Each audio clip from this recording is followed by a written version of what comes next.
Hello everyone. So today in this session we are going to look upon fundamentals of digital image. So first of all, it is very necessary to understand that what is digital image. Basically any picture or any image which is in digital form instead of analog form like hard copies, printed maps, printed image, photographs, that is known as digital image. Digital images are basically those images which we see on our mobile phones, computer system screens, etc. So now we will look upon some what is digital image. Basically, digital image is composed of picture elements or known as pixels.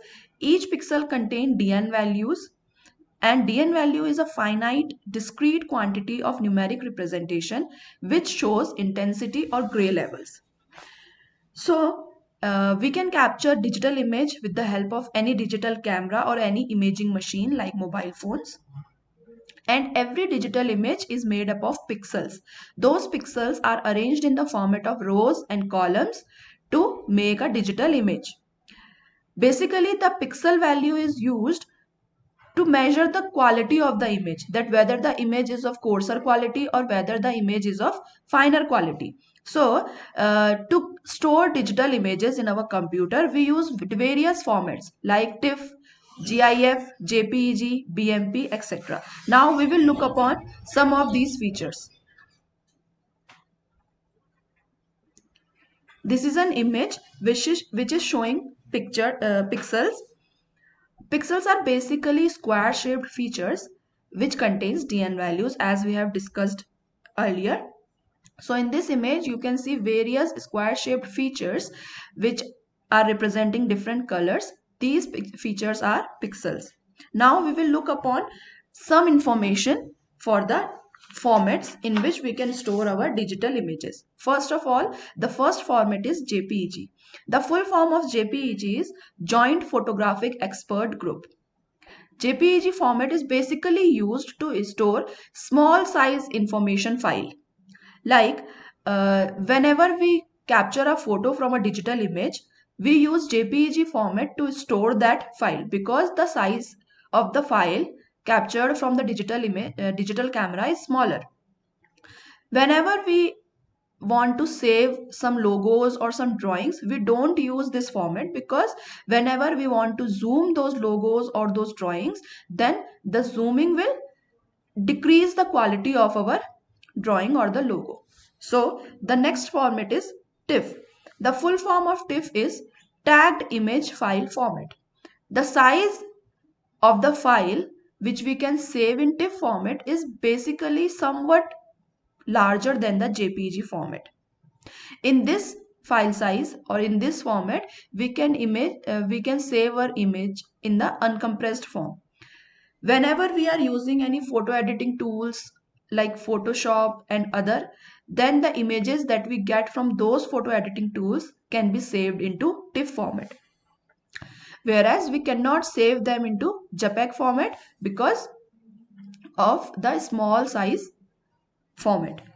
The next format is PNG. The full form of PNG is Portable Network Graphics.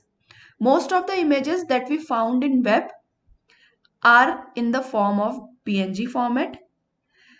PNG format is also larger than the JPEG format. We can save images of larger file size in PNG format rather than JPEG format. In PNG format, we can also save text along with the images. So whenever we take any screenshot, whether it is from our mobile screens or whether it is from our computer screens, laptop screens, then we can save those screenshots in PNG format rather than JPEG or rather than TIFF format, because PNG format has the capability to save images as well as text. Now we will move on to digital image processing. Until now, we have looked upon that what is digital image, how digital image is composed, or what are the formats in which we can save our digital images. Now we will look upon digital image processing. Basically, digital image processing is the manipulation of digital images through digital computers. We can update, we can manipulate, we can delete, we can retrieve our data from any computer system if we have any digital image, and that process is known as digital image processing. In digital image processing, our system takes any digital image as the input, and it processes that image with certain algorithms and gives us a result in the form of digital image. Now we will look upon that what are the uses of digital image processing, that what are the fields in which we can use digital image processing, where the digital image processing can be used. First of all, digital image processing can be used in image sharpening and restoration. Now what do we understand by digital image sharpening or restoration?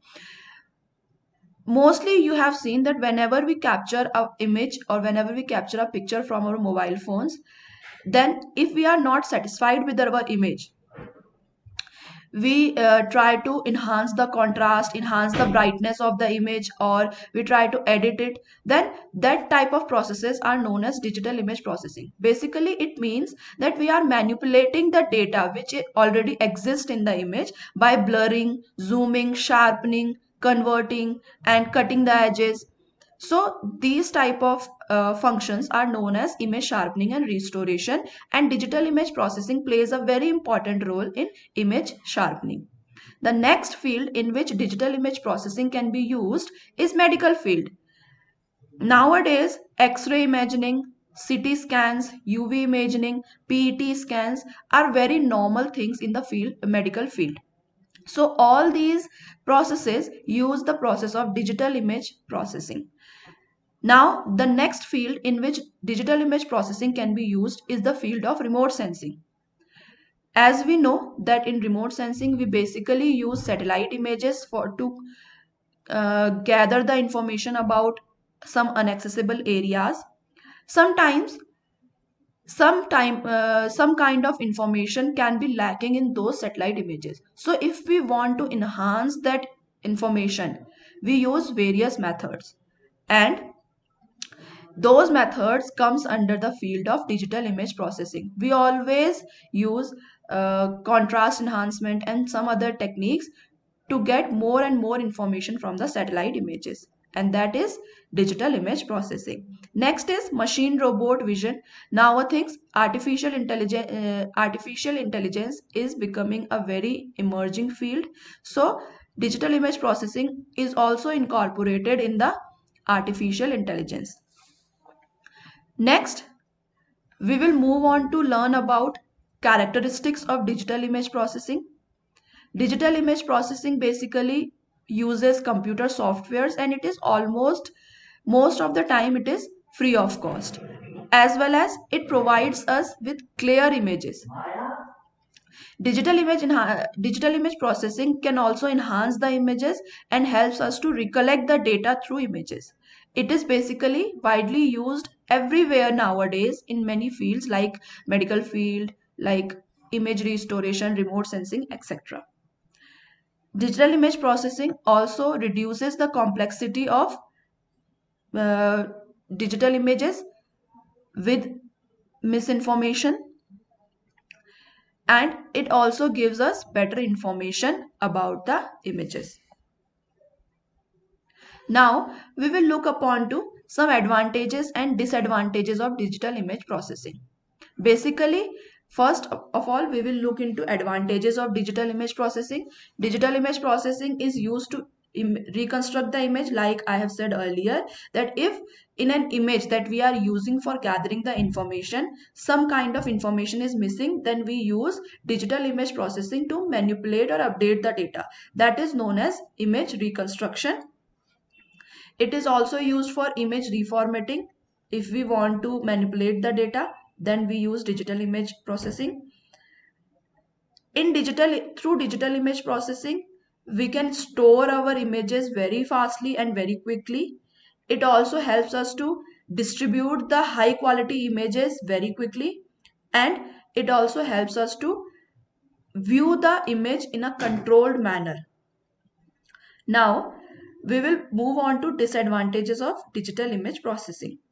Sometimes, if the person performing the digital image processing is not well skilled, then it can be very much time consuming for the person. It also depends upon the particular system upon which we are performing the digital image processing. If the system does not have the capability to cope up with the uh, process, then it will be time taking. Whereas if the system has the capability to process the image very quickly, then it will not take so much of time. And the skill of the person performing the digital image processing is also very important. The person needs to be very skilled. So, after looking upon to advantages and disadvantages of digital image processing, we will move on to analog versus digital image. In the starting of this session, we had a brief discussion about analog and digital images. Now it is the time to understand the difference between analog and digital images. First of all, we will look upon to analog images. Analog images are basically hard copy format, like the photographs that we have in hard copy. Those are analog images. Any particular kind of map, that is also a type of analog images. So basically the hard copy format is known as analog image.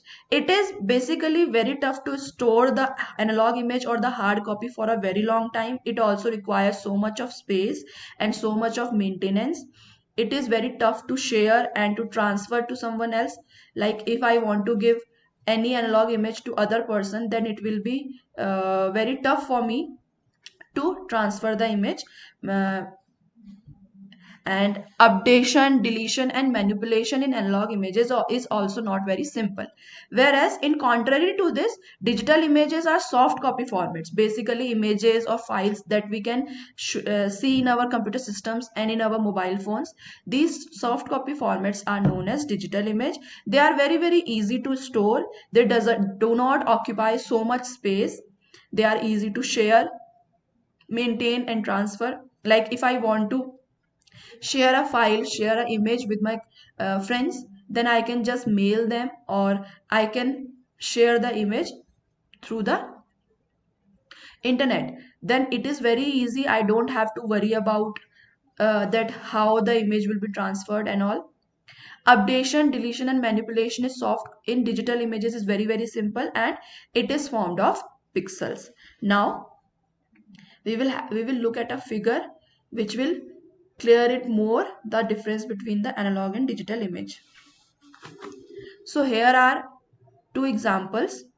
In digital image, you can see that digital image is composed of pixels, and a matrix of pixels is shown there. Now, in our next session, we will look upon how in remote sensing we can organize the image data for multiband images. Like multiband images are those images which are composed of more than one bands of the electromagnetic spectrum. So if in remote sensing we are getting the data of multiband images, how do we organize them? This will be discussed in the next session. Thank you so much for this session.